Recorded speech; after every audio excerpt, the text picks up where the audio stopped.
testing. Hey, I think I got it fixed. That was crazy.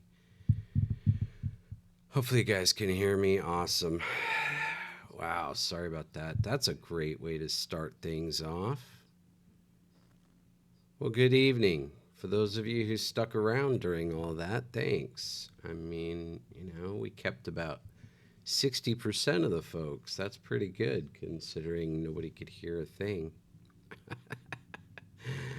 Uh, all right. So, welcome to the new studio. And we've got tonight, as I was saying, but no one could hear me because apparently I just like talking to myself. On a Wednesday night, we do a roundtable discussion so that I don't have to talk to myself. We bring in other guests, which I don't have. So, what I was doing was opening up viewer call ins, and voila. So, I just turned it on again. In the chat, you should see a button to join the stream if you would like to do so. Even if you just want to test it out, we can throw you up on one of these screens here on the back wall, and talk game dev. Let's talk whatever's on your mind. So if you'd like to join us, all you got to do is hit that little button, throw you the invite link out to jump in, and we'll throw you up there on the screen in the back wall, and we can talk. Otherwise, I'm stuck talking to myself. Hopefully, we can get some folks lined up to join us in these discussions on a weekly basis. So, if that's you, if you have any interest in being one of those people, you just want to chat, please reach out. Let us know in the chat or click our link to our website on the About page, and you can see our little form on our website for the roundtable discussions. Just drop in your name and a couple of pieces of information about yourself, and we'll get you on as a regular guest if that's what you would like to do. But like I said, for tonight, hit that call in button. We'll put you up here on the screen, and you can be able to chat. Or, you can do it the old fashioned way and chat with your keyboard. It's all the same to me. Just appreciate you being here. Do want to welcome those of you who have tuned in from whether you found your way here from another Twitch channel or from our Instagram or IGDA. A lot of great resources out there, and we appreciate those of you who are making the connection. Hope you'll put in a follow. Just click that little, heart there so you can follow us. And thanks to our latest follower, let's see if I can get this name right. Da Banana Mat, I believe, is what it is. Da Banana Mat. So, want to thank our latest follower and encourage you to join. As you can see up there, our goal, we're looking for 50 total followers. We're at 27 right now, so we're climbing the ladder. But hitting that number of 50 is going to help out a lot because it's going to allow us to do some cool things here in the channel, open up some features that Twitch restricts to only affiliate level. We've met all the requirements with the exception of 50 followers. So let somebody know that you think would be interested in just showing their support by following. Doesn't cost anything. It's just like a like or a follow on a Facebook page or any other social media. But it shows your support and helps us reach that goal. So, all right. Well, I hope everybody is doing well. If you've got any questions for me, topics of discussion, please feel free to throw them in the chat or hit the call-in button and jump on so you can talk. Either way. Otherwise, it's me just, rambling on. Are you aware that you're still talking? I am, unfortunately. But there's not much else I can do. Been playing any games recently? Not much. I was really tempted to last week. Kind of had the itch to play a little bit, but to be honest, I was sick for a couple of weeks, and really I didn't do much of anything. I just laid in bed, watched some TV, and so once I got to the point where I could be back in front of my computer, I felt very unproductive. So I've been pushing for hitting some goals with coding and getting stuff produced. And so I haven't scratched that itch to play anything here in a little while. But yeah, hopefully we can get back into it. But I've been working on this. Uh, I'm sure I know you know, and I probably most everybody here knows. Pandemonium is what I've been working on, and it is at a point now where I could theoretically release the Android beta version. I've got a small list I can show you over here. Let me pop that up. Let's let's see. Let me just put the right zoom up. There we go. So I've got this small list here of things that I kind of would like to do. Basically, these blue items are items that I think it'd be nice to have done before I release it, but I don't necessarily have to. It would run fine without them. So there's a few items. There's some other things that I have an interest in, but those are definitely even more low key priorities. But so yeah, I'm at that point where getting ready to go for it. At least put out a beta version for roundtable members. So anybody who is a roundtable member will be able to play the beta version of the game. And yeah, yeah, and then we'll make sure that there's no bugs or other issues in there that we need to worry about before we do a full release. So yeah, that's the thing. So yeah, I don't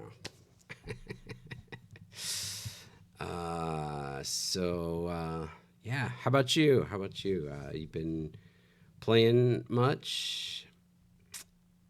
Anybody out there playing some fun games? Let's see. What else can we pump up here?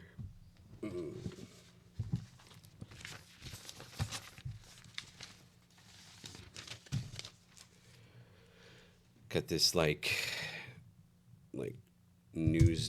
desk thing going on here. Oh yes, I don't know why. There's this Lando Calrissian thing going on here though. It's a little weird. I need to maybe do the green screen so it looks a little cleaner. I just don't want to have it set up all the time. This is a little rougher looking, but it works, especially if I'm behind the screens. When I turn on the screens, it's not as bad. You can't hardly tell. Let's see.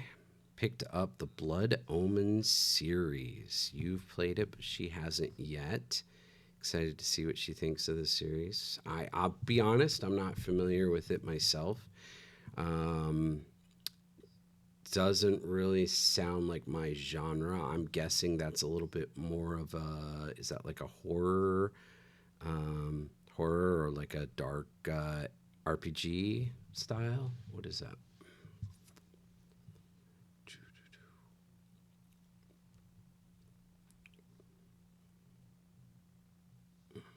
I should probably know. I'm sure there's probably somebody else here in the audience who knows it. I'm I'm just more of a 4X type player for the most part. First one starts as a top-down adventure. Okay, cool. Think Diablo, but simple. Okay, all right. Cool, cool. We're going to be featuring. I think we've got a guest lined up for Saturday. Taking a look at somebody's game, top down. Looks like maybe a little bit of a top down adventure type game. So other games switch to a third person style. Gotcha. It's weird when a series like changes format, huh? I mean, sometimes it's cool and sometimes it's sort of like this is a whole different game.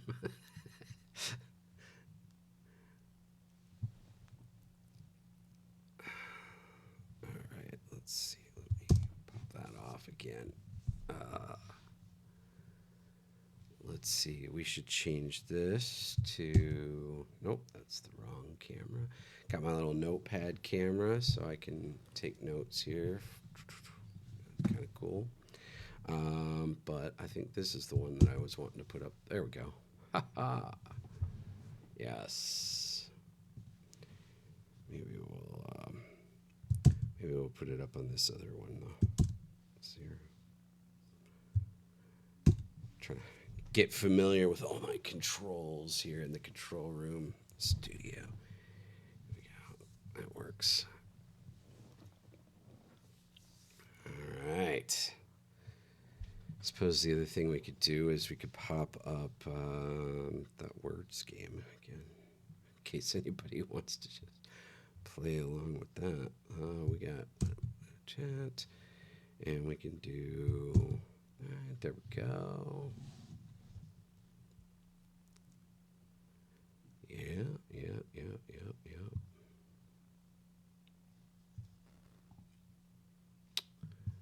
Well, let's see. How about anybody else? Anyone else playing anything fun?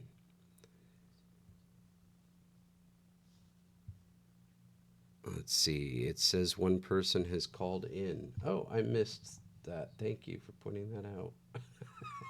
I got to get used to all these features. All right, so I sent an invite there. So we'll test this and make sure it works. Got this whole setup here, which I think is pretty cool. Same. Let's see. I was expecting a sound. Yeah, there should be some sort of a. Yeah, I need some sort of like ringing phone or something, right?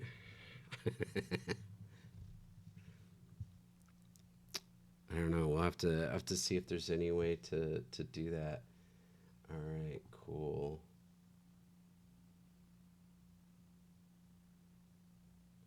Let's see if I can get this to work. Boom, we do that. And I don't have video coming through, but I do. Can you hear me? We can hear you. Can folks hear? I think so. I think we've got you.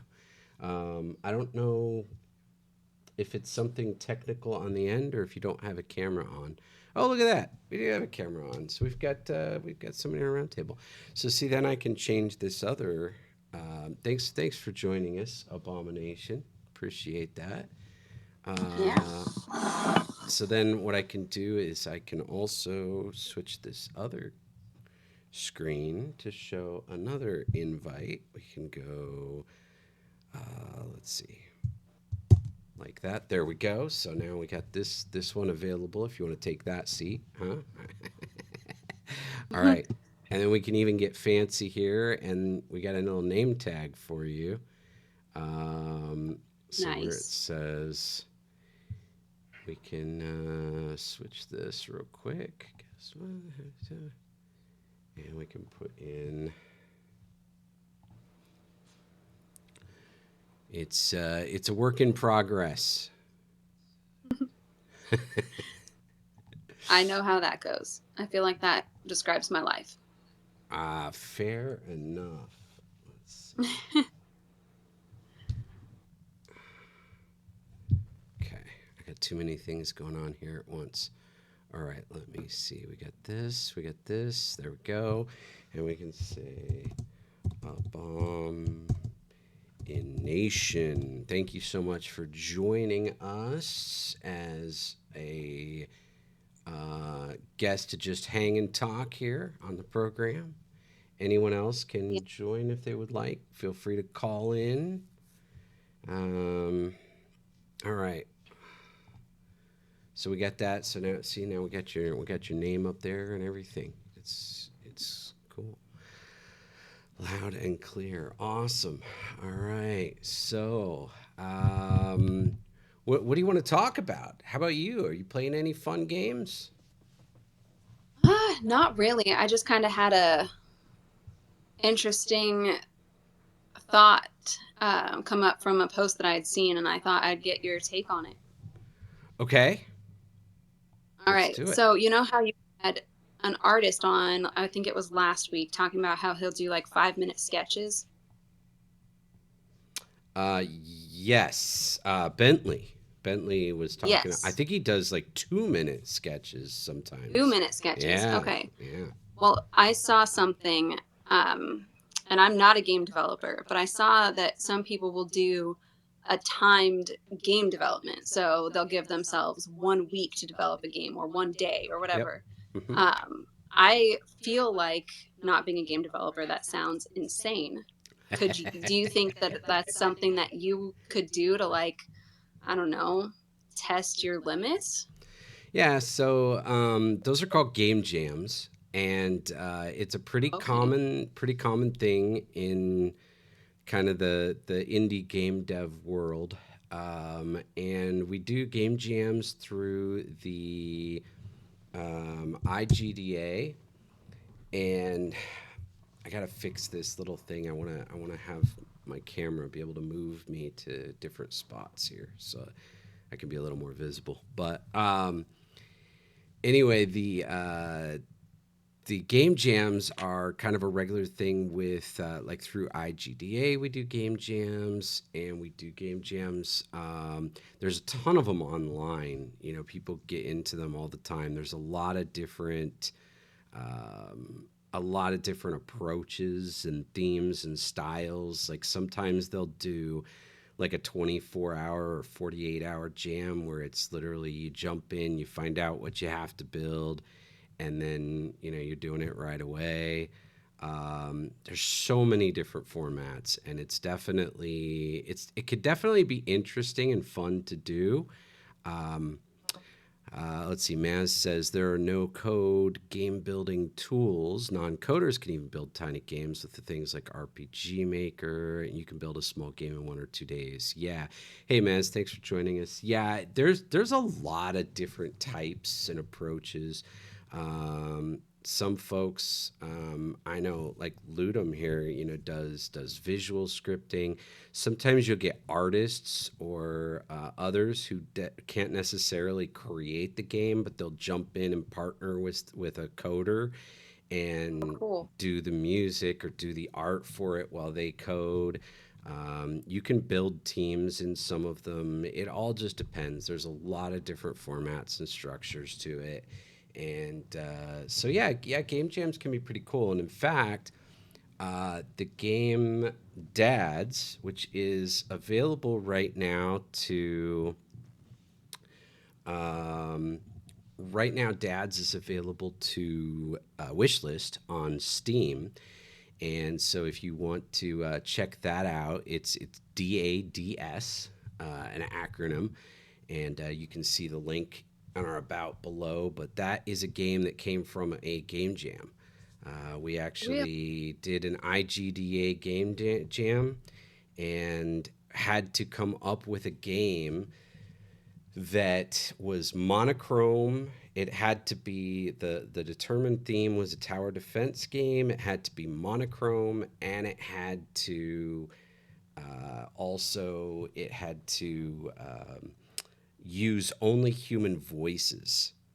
So no audio unless it was the human voice. And so that is what, those were sort of the restrictions that pushed me to create Dads in the first place. That came from a jam. Awesome. And when I presented the version that I'd created it wasn't a super playable version, but it was good enough that folks were like, "Yeah, you should complete that. You should build it out for release." So sometimes that's what happens. You know, you crank out a game that's just sort of it almost is more like a prototype than a full release type game. But of course, it depends on the skill level of the people doing it.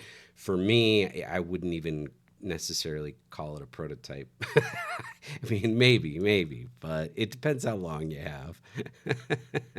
Let's see. Maz said visual scripting is another choice to follow a demo and get started quickly. Yeah, definitely. There's a lot of different methods and approaches out there. Just like Ludeman says, nice to have options these days. Um, there are definitely a lot of options out there, different game engines, different approaches. It's pretty cool. There's a lot of tools out there that really help in indie dev folk to be able to dive in and do things that you really haven't even been formally trained on. I mean, learning Unity, learning Blender, a lot of stuff out there that I've been picking up that definitely not haven't had like real education on, but the tools are coming along so nicely that it really helps you get there. So, Ludum asks Abomination, if you could create a game, what kind of game would you make? Oh, man, that is a question. I mean, I haven't even thought about that at all, other than which I from what you do because there's no coding involved. I want to create my own escape rooms, Ooh. but I want to actually, build them, not do code because technology is not my thing. So, like a real life escape room where people come and visit? Yeah, I want to do like fandom themed escape rooms. So I want to build like a Lord of the Rings one and a Zelda one. Ah, And things like that. Of course, there would be a lot of licensing um, issues. right. That sounds Yep, cool that would though. be really That's a great cool. idea. Yep. I mean, they have escape room games too. Those can be created, but it's not quite the same. It offers some advantages being able to do it digitally, you know, and then other things that you can't do. But um, That's true. yeah. Let's see. Just trying to catch up here. Let's see. Maz said, seen some YouTubers who said they challenged themselves to make a game in a day or 2 days, sometimes a week. Helps change your mentality from thinking you can't make a game because the game is supposed to be like this gigantic thing. Yeah, it's a great point, Maz. I think, like, you know, like we were saying, there's a lot of different approaches and stuff.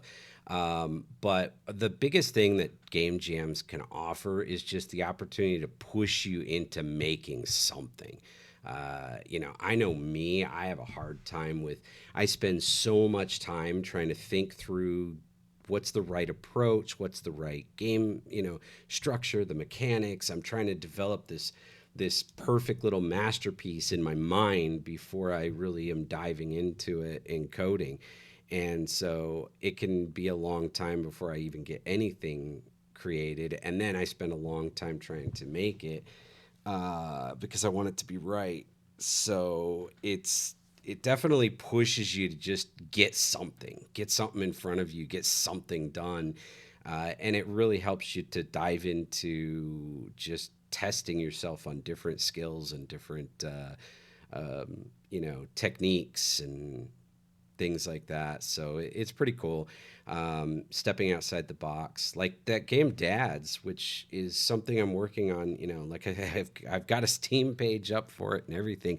I never would have created that game if it hadn't been for a game jam. I never would Yeah. have put that out. So pretty cool. Make a good app like Wordle, but once a day. a new escape room that should take 30 minutes to get out.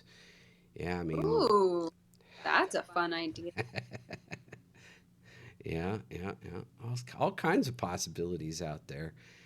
Um, One of the things that I was thinking about doing, I don't know what people think about this. I floated this idea a couple months back. Um, but one thing that I think would be really fun to do, I think would be a blast to do, would be to create a a live stream game jam, where you know Oh, either you do where you get a group, maybe four people or so on in, and you just jump on and you share screen like we're doing here right now. Which, by the way, again, if anybody wants to hit that call in button and join one of the screens and be able to talk freely, go ahead and hit that. We'll throw the invite and put you up here. But yeah, just be able to have like four people in the room and work on creating a game live, from hmm. scratch. Like, talk about the idea. Okay, what are we going to make? Come up with the idea and then build it, live on stream. I think that would be a pretty cool concept. Again, there's a few different ways that it could we could go about it. Um, we could either do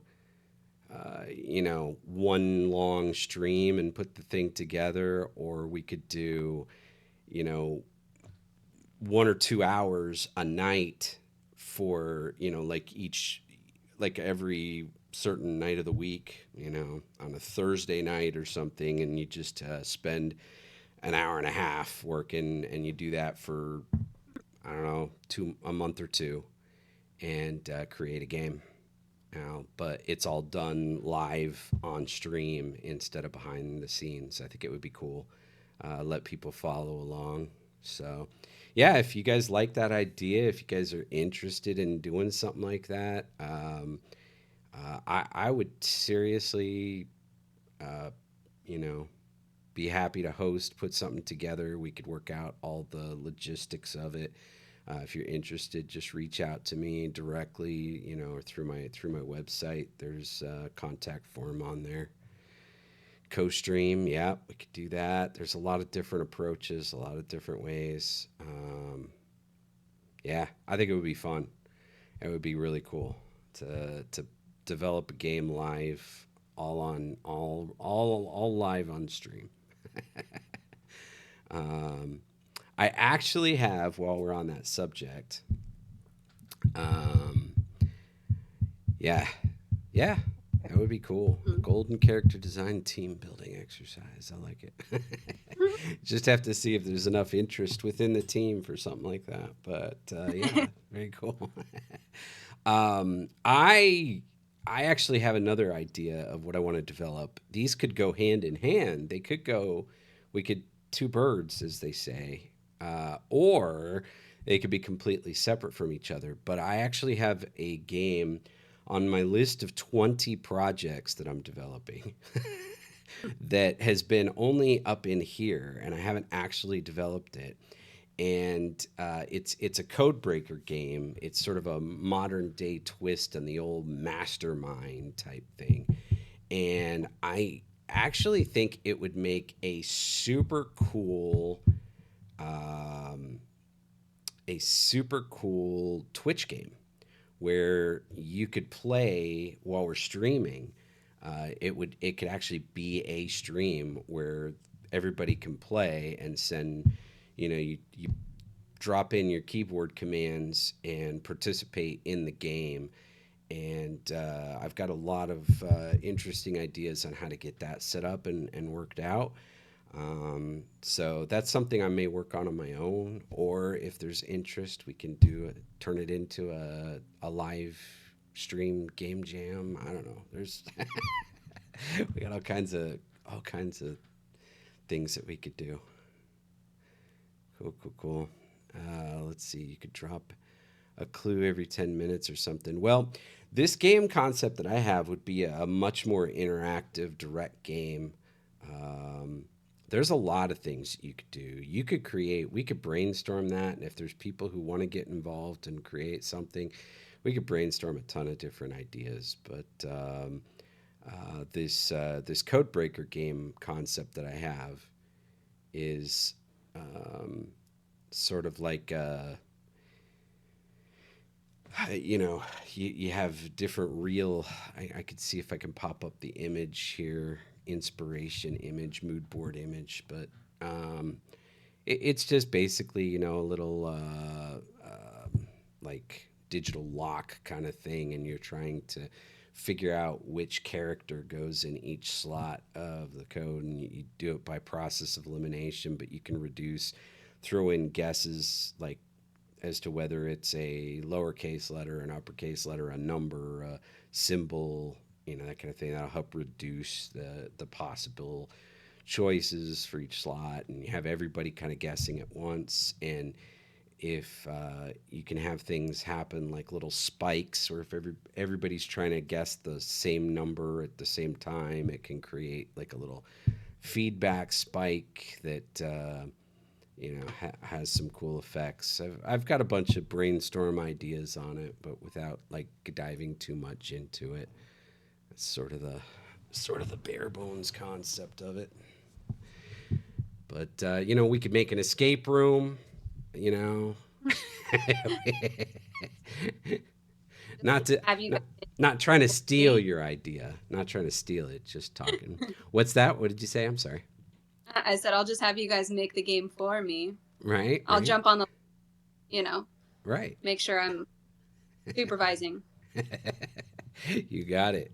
You got it. Absolutely. Sure thing. All right. Cool. All right. Anybody else have any comments, questions to the escape room idea, as long as I don't have to come up with the small puzzle details? Yeah, I hear you. That's actually, I like that kind of thing. Yeah, I was gonna say that's what I would do. Yeah, there you go. So we're okay. You can work on the look of it. I know you would knock that out of the park, Ludum. Coming up with the look of the room. Yeah, dude, he's got a lot of cool stuff that he's working on. Tell me what to model. Yeah. Yeah, I mean, maybe we'll get some. Abomination can decorate and create the puzzles. There we go. Yep. Yep. I'd be happy to work on like some coding, game mechanics. You can model. Exactly. There we go. See, we got this together. We can do a live game jam. It'd be awesome. Love it. Cool. Well, welcome to those of you who have been dropping in. Appreciate you finding your way, whether it's through Twitch, Instagram, whatever it is. Hey, we're just talking tonight. We're just talking game dev. If you'd like to join the conversation, you can either chat right here in this little chat, or you can actually take a seat up here. I've got availability. Just hit that little call in button and we'll pop you up, and you can actually talk, so you don't have to type. Be more than happy to have you. So cool. All right, so let's see. Question for both of you: favorite game of all time and why? Ooh. All right. Well, Abomination, Board game, like what are we talking? I don't know. It just says favorite game, so any game. What do you think? What's yours? I'll let you field the question first. If I have to pick just one off the top of my head, I gotta go with Ocarina of Time. All right. I gotta be honest. Nintendo for all day. See, I never was an N64. I know everybody's gonna like unfollow me now. I, it was a little after my initial starting time. Growing up, I was on older systems. That was too We'll go to modern. bat for And then he wants the follow-up question. Why is it your favorite? Oh, I think honestly, most of it's nostalgia because it was like my childhood game, even though I had to have my older sister beat some of the bosses for me when I was young. But yeah, I think a lot of it's just comfort and nostalgia, honestly. Cool. For me, I mean, that's a tough question, and I'd probably divide it up by type, like whether it's board game or computer game, digital. I would definitely have different answers for each.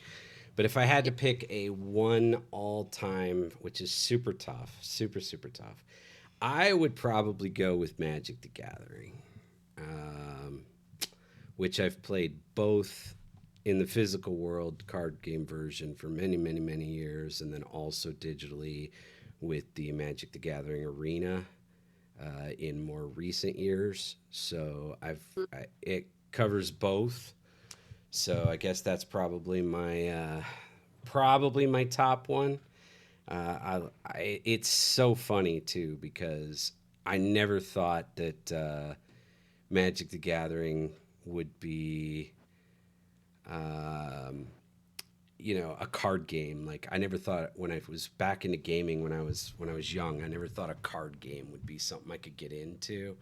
It looks like Max is, or I mean Maz. Sorry, Maz is the back in the day when I was playing too. He's talking about after fifth edition. So yeah, I was playing when it was revised. I don't know if that's about your time frame too, there, Maz. But it was funny because I was playing games like Starfleet Battles. I don't know if anybody here knows Starfleet Battles, but like that was kind of my big game of the time, which is a ridiculously complex physical board game. And I was going to compete in tournaments at a gaming convention to play Starfleet Battles. And they handed out a welcome pack when you got to the convention, and it included a pack of magic cards. I believe it was revised edition. I think it had just come out. I think revised was like the brand new set that just came out, something along those lines. And so you got a pack of cards when you showed up at the convention, and it was. I looked at it and I was like, "What is this? Some stupid card game." So I just gave them away to somebody else. I was walking by and saw some guys playing, and I was like, "Oh, here, take these." And they were fighting over the cards, and I was like, "Oh, that's funny." But ended up trying it out like maybe a few weeks or a month later, and was hooked so fast and so hard that I actually became a Magic the Gathering store owner, certified tournament judge. I was a judge in the very first Pro Tour, the New York Pro Tour, very first event, Pro Tour event. I was one of the judges. I yeah, I got in so over my head. It was ridiculous. I traveled across the country competing in Pro Tour events and ran sanctioned tournaments daily at my shop. All kinds of crazy stuff. Yep, yep, yep. It was pretty crazy. That's funny, Maz. If you thought they were adding too much when Trample was introduced, then these days you'd be completely overwhelmed. I mean, they're still cranking out sets every 3 months, just like years past, and it's been, oh my gosh, how many years now? There's so much to it. It's crazy. I'll be honest, I really haven't played much in these last 2 years. I've been so focused on just work, really haven't played for a couple of years now. But a monster mill deck. Oh yeah, you're talking about my old. I mean, I had a lot of good decks. The most fun was when I had a deck that I built. So I used to be a radio host. I was a DJ, and when I was on the air, I would sometimes spend time. Um, I would sometimes spend time building decks while the songs were playing. So I'd, introduce the song or whatever, and then I'd sit there and just work on building decks. And I had one that I built for a pro tour tournament that was so successful that it got published in a magazine and online. And so then the next pro tour qualifier event that I showed up to, I was playing against all these people who had my deck. I was like, what the heck? Like, that's not right. Um, let's see. I applied to work at Wizards of the Coast around 1997. Got to discuss game ideas in their offices. I said, why not do magic cards with other IPs? They said they would only do that once they were out of ideas. Took around 17 years before they started putting things on. Yeah. Yeah, I noticed. I saw that like last month. I actually went to a store, which is rare for me these days. I don't go out anymore. And I saw them on the shelf, and it was, what is the latest set? I forget. I can't even remember what it was, but it was definitely a whole new IP, and it was tied into something. I wish I could remember which one it was, but yeah, I was like, okay, that's interesting. They're just tying it all together. Lord of the Rings, yeah, I think they've done a few, so I think you're right on with that one. Let's see. Control Alt. See if I can figure out these controls here in my new studio. Maybe we should throw some announcements up over here. We can do that. There we go. Got all kinds of fun little controls. I need to add one, though, that allows me to sit to the left or to the right instead of only to the center. That way I can have one screen up. I mean, the center works really cool when when I have no screens, or when I have both screens up, then it works real good. But it would be cool to have myself positioned on the right or left when I'm only doing one. So, they gave me some goodies, but I wish I had some large uncut card sheets of fourth edition they had sitting around. I had some of those uncut sheets back when I owned my game store. I had a bunch of them. I had all kinds of cool stuff like that. But everything's gone now.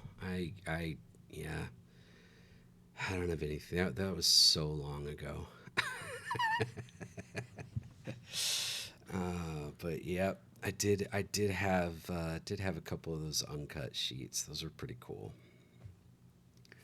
Nice little collector item. And speaking of collecting, I collected in 9 different languages. So I had full card collections from 9 different languages back when I was playing. It was over the top. I tend to be an all or nothing kind of guy, as you might get the impression with like my stream. I, I don't do things simple, instead of just putting a camera on or putting me in the corner over the top of my game, or like, of course I gotta go over the top and do everything ridiculous. But that's just the way I am. Well, Abomination, if you're still around, I do want to thank you for jumping in and joining us, testing, making sure our call ins worked. That was much appreciated. It was good to chat with you for a few. Feel free to come back if you can or want to.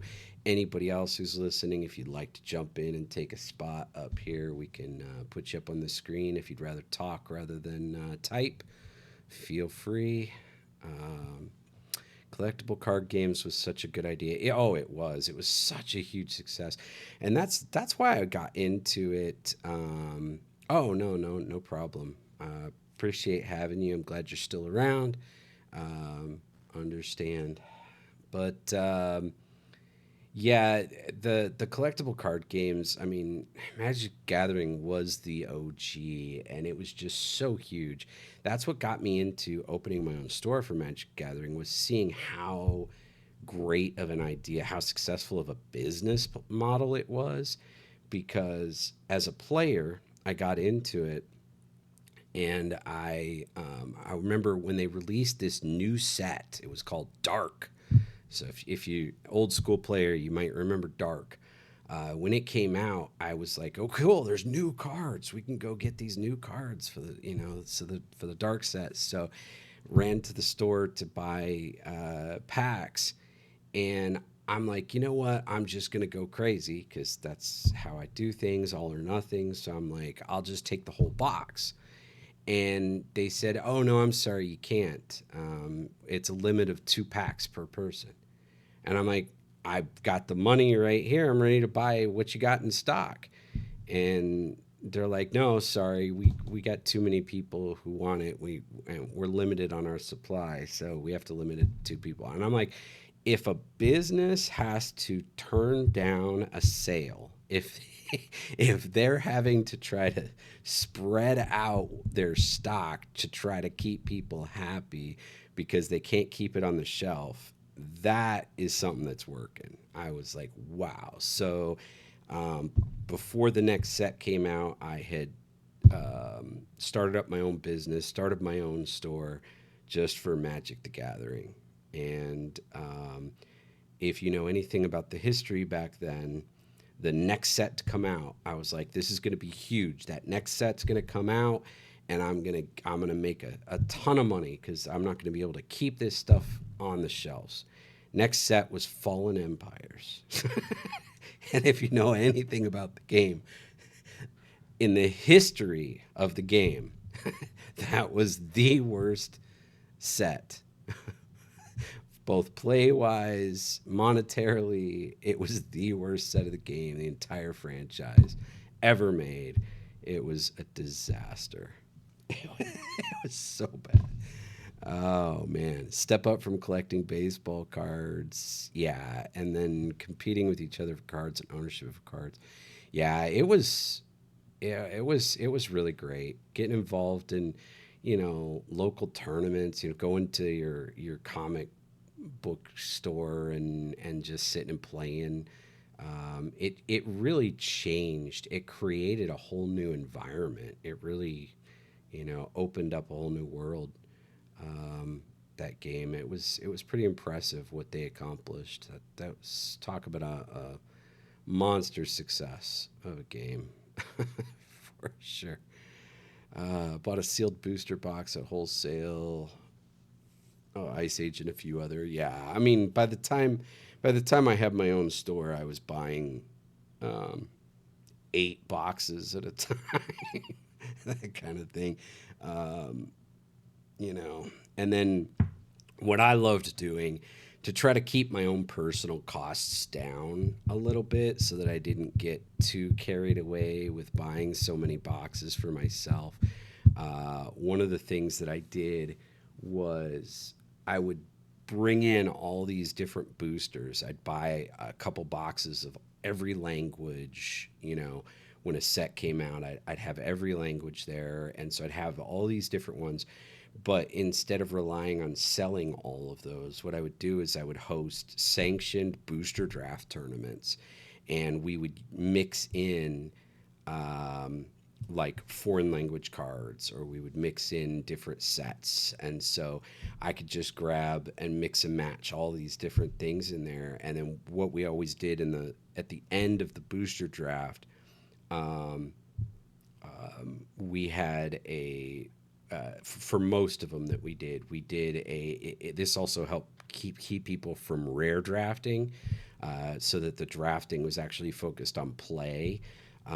Is that at the end, all the cards came into a pool, and then we basically redrafted after the tournament for possession. You know, so the winner would get the first pick, and the second place person would get the next pick, and so forth. I think the winner got the first two picks, but that way, the best cards monetarily or collection wise went to the player who performed the best, who won the tournament, instead of drafting for rares, which always kind of brought down the quality of the play when people did that. So sealed deck tournaments were a great idea for sure. I played in several of those, especially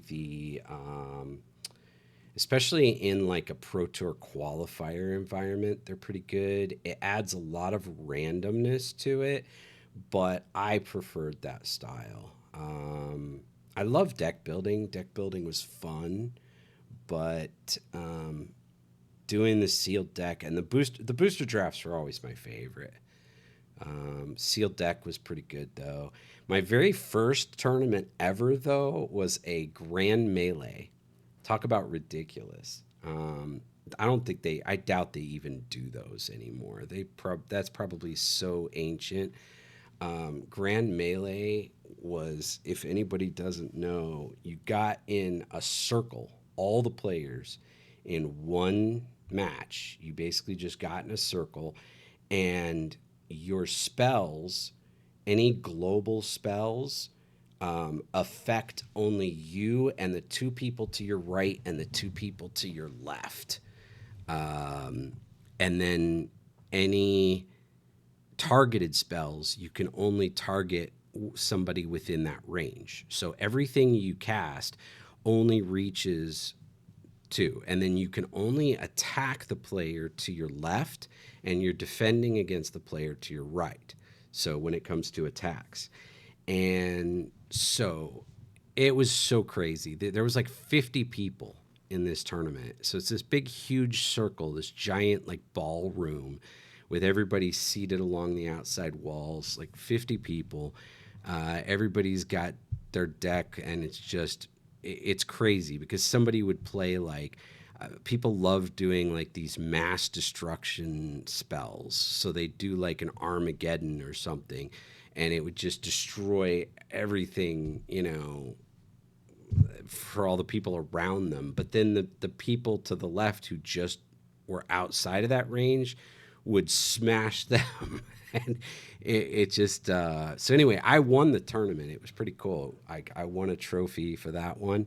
And it was my deck, basically I won for two reasons only. I had no attack whatsoever. I didn't deal damage at all. My whole deck was all like circle of protections and like moat. I'm trying to think of these old school cards. They're just basic. You can't touch me, you can't hurt me stuff, and then my deck was where most people had like 50 or 60 to 80 cards. My deck was like 300 cards. So I eventually won just by nobody being able to take me out, and then outlasting cards everybody else. So everybody was out of the game, and that was how I won my very first Magic the Gathering tournament.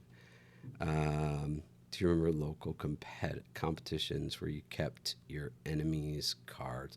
Yeah, we didn't do a ton of that, but there was some of it.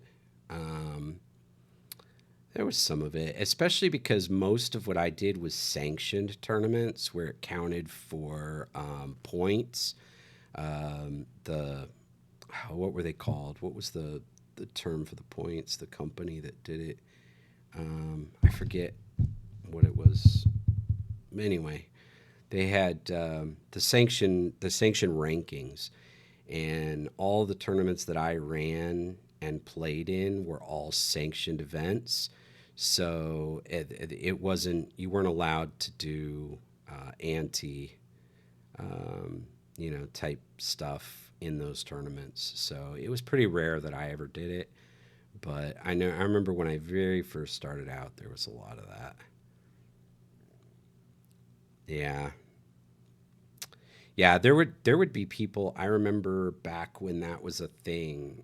People would create decks made of just commons uh, in order to sort of beat the system and not lose anything expensive. If they won, they could get a really good card. But if they lost, they're not going to lose anything because it was their whole deck was nothing but commons. They wouldn't put any rares in it at all. I remember that was an approach people would take. So yeah, cool, cool, cool. Good game though. Good game though. We definitely a nice little rant there talking about that. What other games are classics? I mean, whew, depends what you mean. Um, Another big one for me over my history has been poker. Anybody who knows me knows I'm a big poker player. Played in the World Series of Poker 5 times, cashed 3 times. Um, it's awesome to think about the impact Magic the Gathering had on digital games. Yeah, it was. Um, I mean, it had an impact on so much. The entire collectible card game industry really spawned from Magic the Gathering, and it really propelled a lot of things. It was pretty cool. Duck Hunt, nice. Abomination Duck Hunt. I mean, for me, where's the band button? uh, I had a beta of the first Magic the Gathering computer game, and I thought this will really be something in the future. Yeah, yeah, yeah, yeah, for sure. Of course, there's always classics too. Chess is still a big game. I never got too into the game. I played it as a kid, grew up playing chess, but I never stuck with it to become really good. Um, but some simple classic games like that for sure. Settlers of Catan, yeah, that's a good one. I've played that several times with a couple of these guys. Uh, it's a decent game. It's a little bit too, what's the word I'm looking for? I think the two elements that I struggle with Settlers of Catan is one, it's a little too random for me, and then the other thing for me is that it also tends to be very um, gang up easy since you always win. I mean, I always win at everything. I'm just, oh, that's so bad of me to say. Sorry. um, haven't played our expansions. It depends. Let's see. Risk with House Rule. Oh yeah, Risk. Risk was a good one.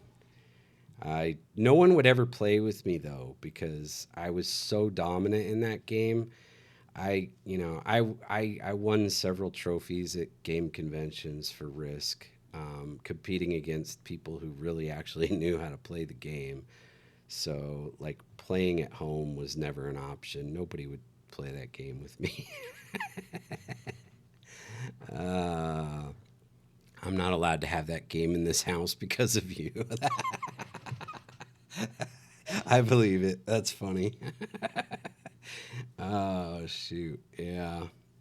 One that I really like, since we're talking about those board game style games, that one that I love is Puerto Rico. What I love about that game is that there's virtually no randomness to it. The randomized elements in that game are so minimal that it's just circumstantial. You know, I love the fact that every turn you take, everybody has actions. You're not like waiting for your turn to come around. When other people are taking turns, you're still performing those actions, and that it's all decision making. And so you have to make decisions on circumstances and what the players before you are doing and so forth. And there's no randomness. Love that about Puerto Rico. Yeah, just played it a few days ago. Which one? Puerto Rico?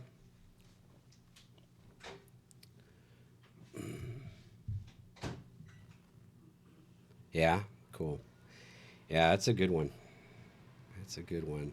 I think there's some really strong tabletop games like that that I like when I'm thinking of my concepts for creating video games. I pull from some of those mechanics and some of the things that really appeal to me from classic games like that. What is it I like and don't like about those games that helps drive some of my decision making and what I'm making in my games? Things like that Puerto Rico element of being able to, you know, have players engaged in doing actions on other people's turns. You know, I love turn-based games. I love turn-based games, but that element, so that you're not just sitting there. You know, whenever you have a turn-based game where it's like, okay, I made my turn. Now I'm going to get up and wander and go get a drink and come back and see what happened. That's sort of, I don't know, leaves a little to be desired.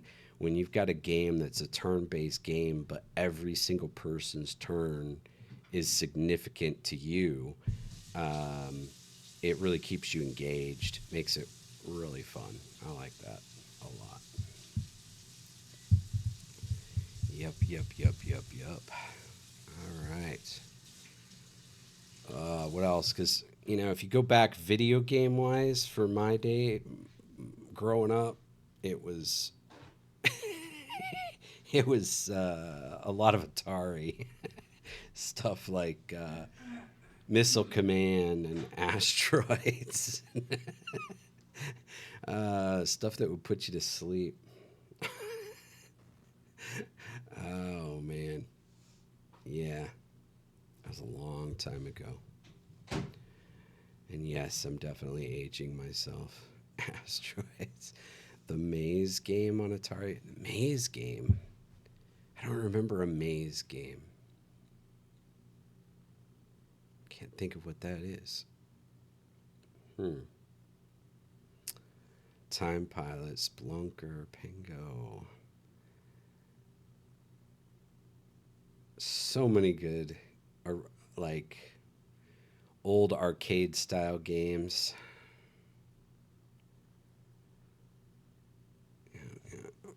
Uh, I remember, I remember the big shocker games, the ones that I thought were revolutionary, was stuff like, did you ever? Was it Ace?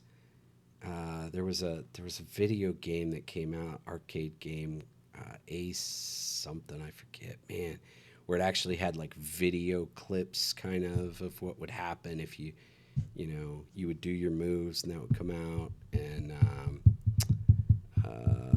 what was another big revolutionary game? I don't know. Warcraft 2 for sure. I played a lot of Warcraft 2. That was a good one. Warcraft 2 and StarCraft 1. Played a bunch of that for sure. Yep, yep, yep. Good old orcs. What do you want? uh, GTA 3 blew my mind when it came. That was not a game I was ever going to get into. I got to be honest. Not me personally.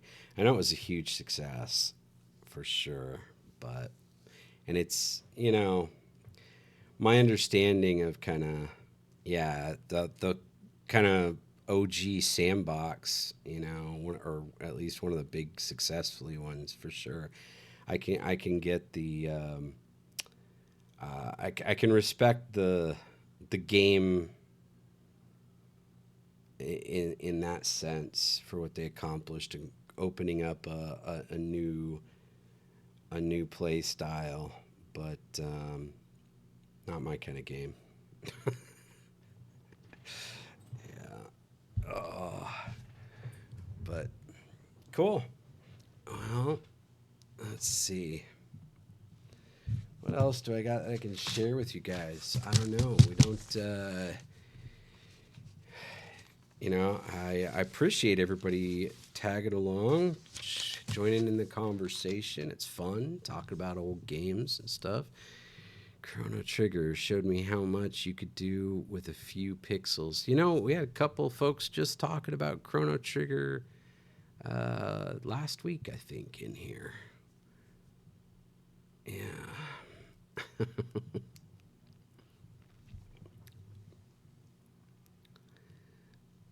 I'm trying to think of some other good ones. For me, we haven't even mentioned one of my big all-time faves, which is Civ, the Civ series. I started with that original. I think Civ 3 maybe is when I started, and I've played every version since. So played a lot of Civ 6, even recently. That's one of my more recent plays is Civ 6 and Civ 7 coming out shortly. I'm sure I'll be one of those suckers.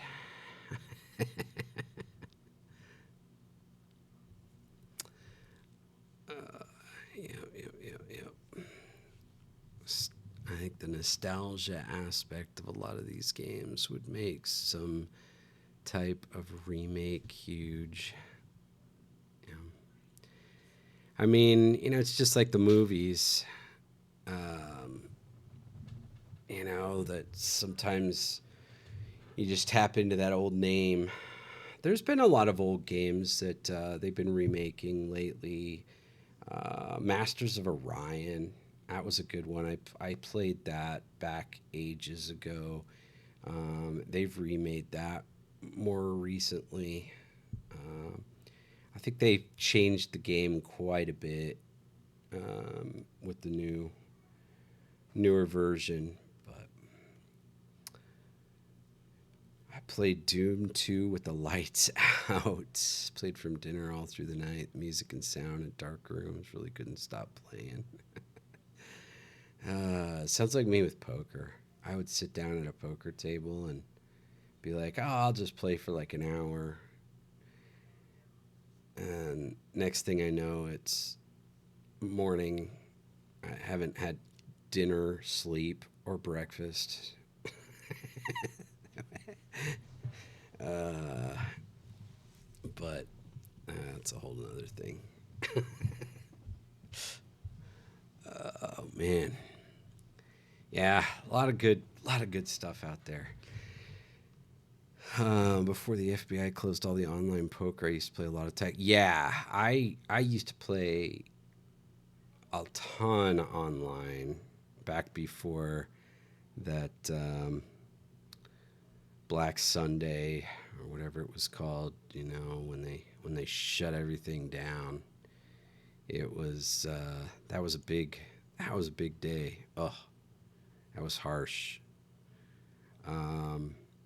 But yeah, I had actually built up, believe it or not, online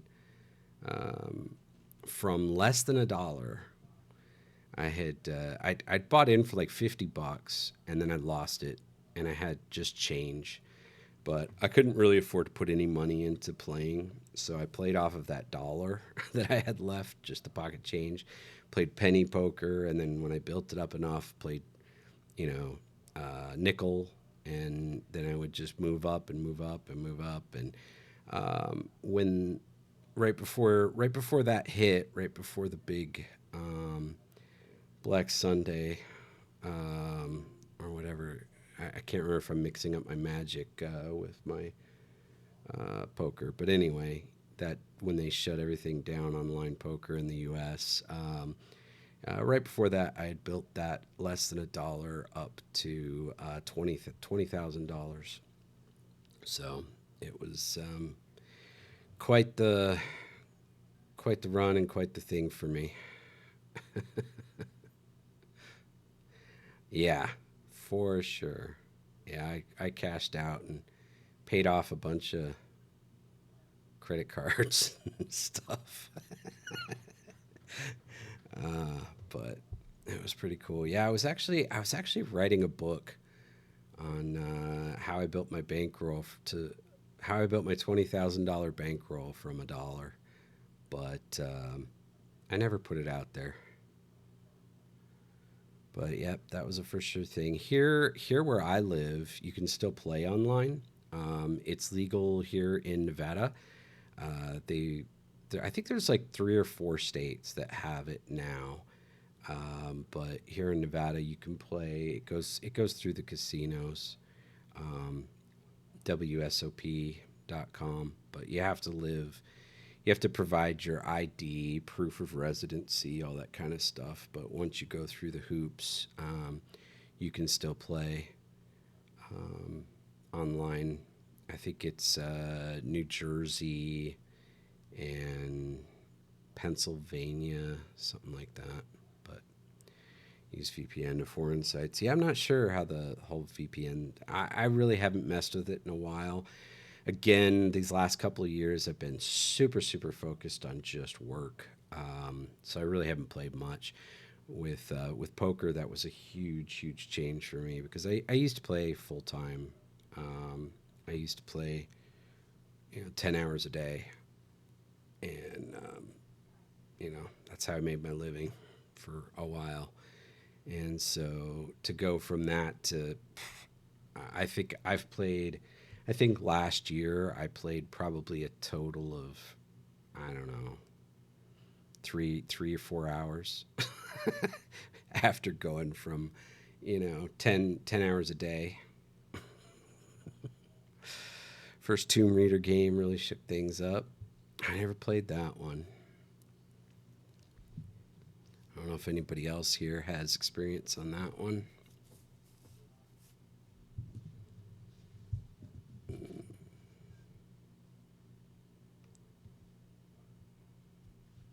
But yeah, that's good stuff. Remaster of 1, 2, 3 was a giant hit last year. Yeah.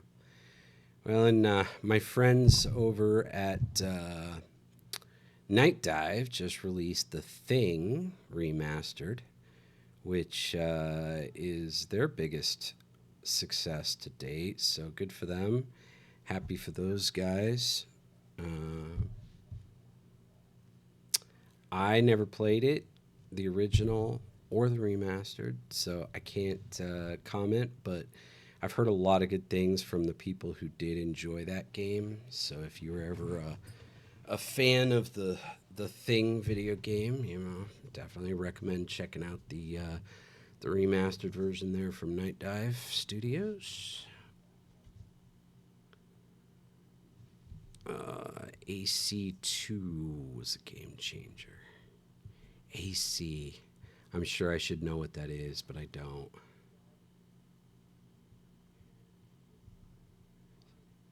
Oh, Assassin's Creed, of course. You can tell how much I play some of these games. I don't have time when I was playing 12 hours a day of poker and then Civ 6 and, I don't have time for Assassin's Creed.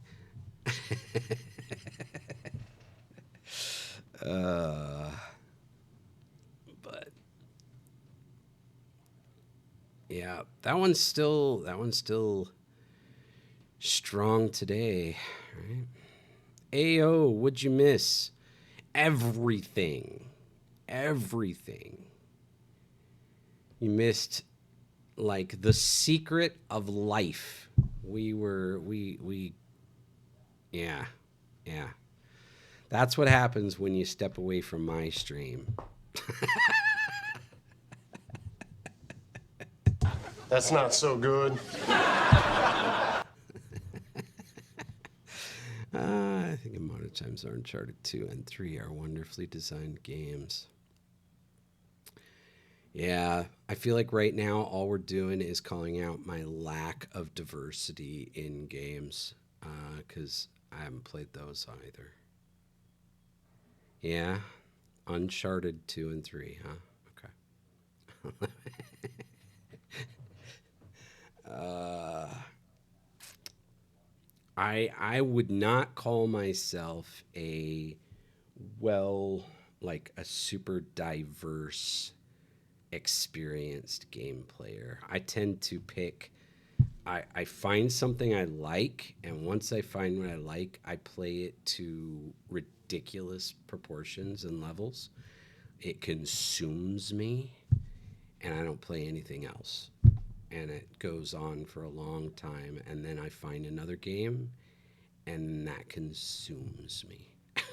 So the number of games is much more limited than a lot of you guys out there.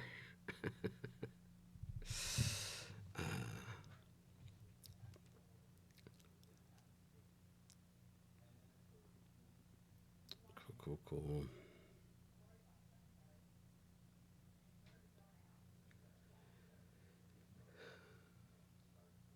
Skyrim. I've seen that one. Haven't played it.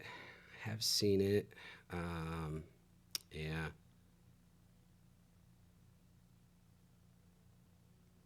I definitely like. I get scared sometimes to play games. To be honest, like I when Eve Online. Actually, it wasn't until I don't know a year ago. I came across Eve Online, and I was like, "That's right up my alley, my kind of game." I'm like, "That thing is cool. I like it. It's great," but I literally was like, "I can't play it. I can't play it because I'm just gonna get sucked in, and it's gonna consume me." And so I avoided it for a long time, and then I finally gave in, gave it a try, played it, um, but I actually found that because of my coding, because I enjoy coding so much and I enjoy producing games more, I think more than I enjoy playing them, I was able to set it aside and get back to work. So that's a good thing. That's a good thing. So I was able to play Eve Online, get a taste for it without getting sucked in like I really thought I would. Same thing with like Civ 6. I spent so much time playing that game, and I decided, I don't know, a while back, I played another game and I was like, oh, this is bad. I'm going to get sucked into it and I'm going to spend 2 weeks playing this game straight, not getting any work done. But I was able to put it down. I was able to play for, I don't know, half a day and then put it aside and get back to work. So I get maybe I'm changing, maybe I'm growing. I liked Elden Ring. Uh, was depressingly beautiful. But the lack of apparent story often made me wonder why am I going to the next area? Wait, don't you hate games like that where you have like it's beautiful game, rough story? Yeah, it's tough when you have games where there's one super cool element and then there's other areas where you're just kind of like, yeah.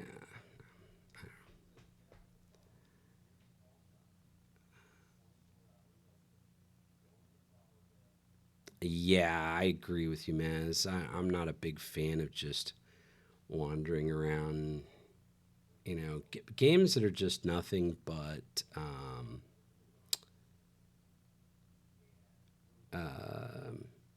I don't know, just killing everything around you. I don't get into those as much. I like a little strategy, a little tactics. You know, even if I'm playing like a shooter type game, I remember and multiplayer can be fun too. Like I remember we used to play this game group we had. We used to occasionally get together and play the GoldenEye, which was fun. Not that it was like this, revolutionary game or anything, but just that style with it was fun. It's fun when you're playing with like a split screen, 4-player game, something like that. That can be fun. So many first person shooters out there that do that these days. It's so common. Not really my main genre, but yeah, GoldenEye was cool. It was fun. Ever play XCOM? I did not.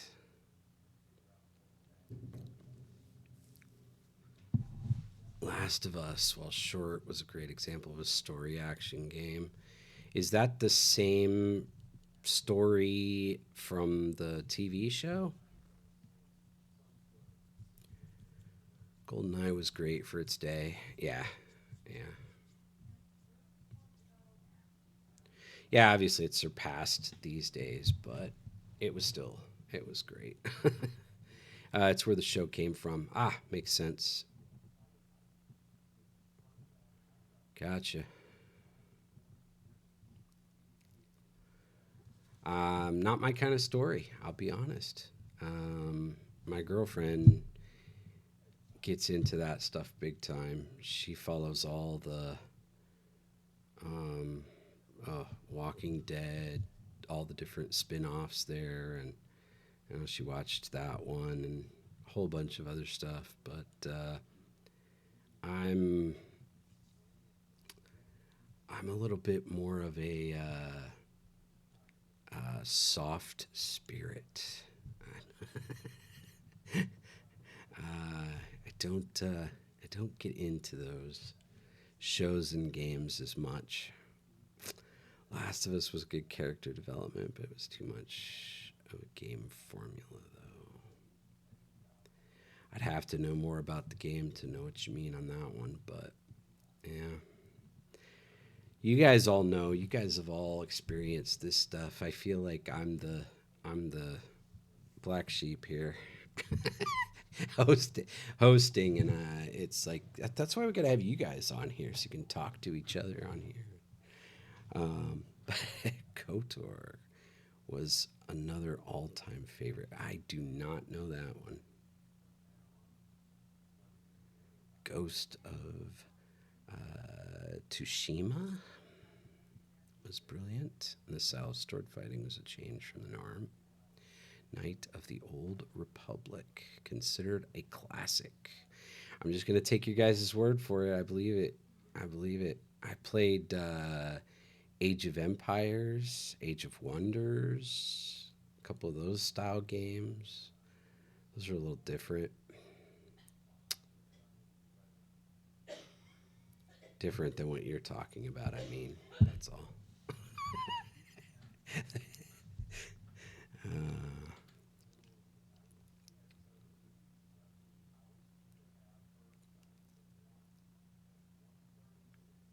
nice. Cool. Very, very cool. Lots of good games. Age of Empires was good too. Yeah, I liked it.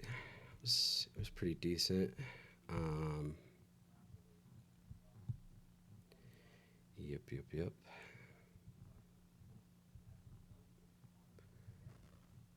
All right. Jedi Survivor was simple, fun game. Made you feel like a Jedi. That's cool. I've seen a lot of the good Star Wars series. I've never tried them out, but they always come really close to roping me in. I remember the old days. This is going back to old school arcade game. I do remember that original Star Wars was like revolutionary because you could actually sit down in the game. The original arcade game. That was so cool. I remember that being such a big deal because I think it was one of the first that did that. Most games were all the stand-up console, and I remember Star Wars was one of the first ones that did the sitting down in the box flying through the Death Star trenches. That was a cool game.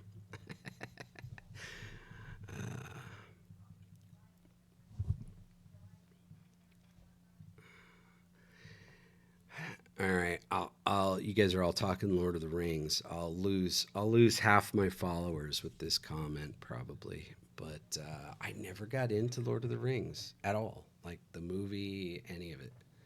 I don't know. I know. Please don't unfollow.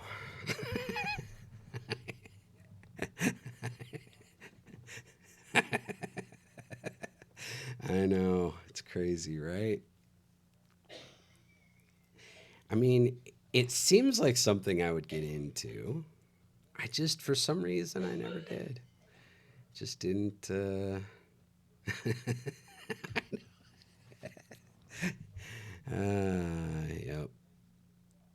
Freaking everybody out.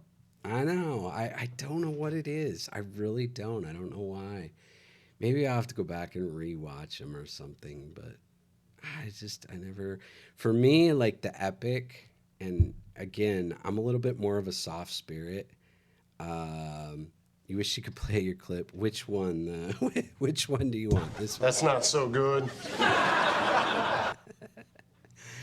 Once we get 50 followers, we're at 27. We need 50. Once we get to 50 followers, you guys will be able to play those clips. You guys will be able to have controls, play the clips. You guys will be able to interact more. Got all kinds of cool things planned. But yeah, I don't know what it was. I never got into it. But for me, like I said, I'm a little bit more of a soft spirit. So for me, the big epic one of my all-time favorite movies of all time, is the more modern day remake of the Lion, the Witch, and the Wardrobe, Chronicles of Narnia. Love that movie. That's, to me, that's the epic fantasy movie. And I know I'm not in the right room to get a ton of support on that over Lord of the Rings, but it's my truth. Yep. That is one of my all-time faves. One of the best movies ever made, in my humble opinion. And since I'm the one here talking and you guys aren't up on these monitors, I can say it all I want.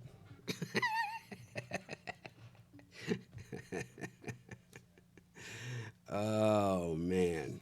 Well, definitely cool being able to chat games and talk about all these classics and what everybody's faves are. Good, fun topic. If anybody watching would like to actually join us on a future week when we do a roundtable discussion, we can set you up ahead of time. If you want to be like a rotating guest, pop in periodically.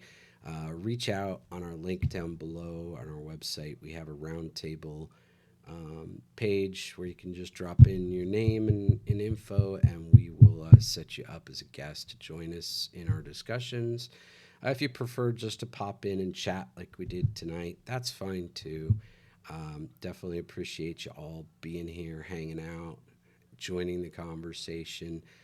For anybody watching this after the fact, thanks for sticking it through. Hope you'll give us a follow so we can hit that 50 and start offering some extra rewards for people, some extra features and so forth.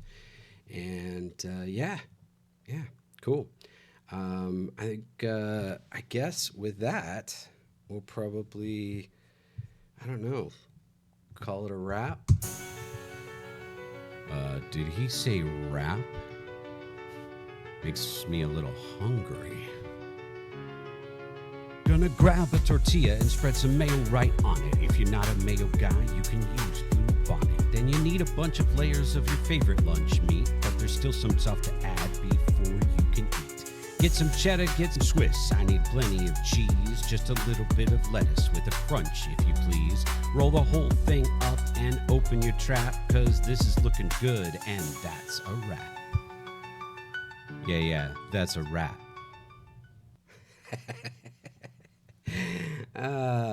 Thank you all.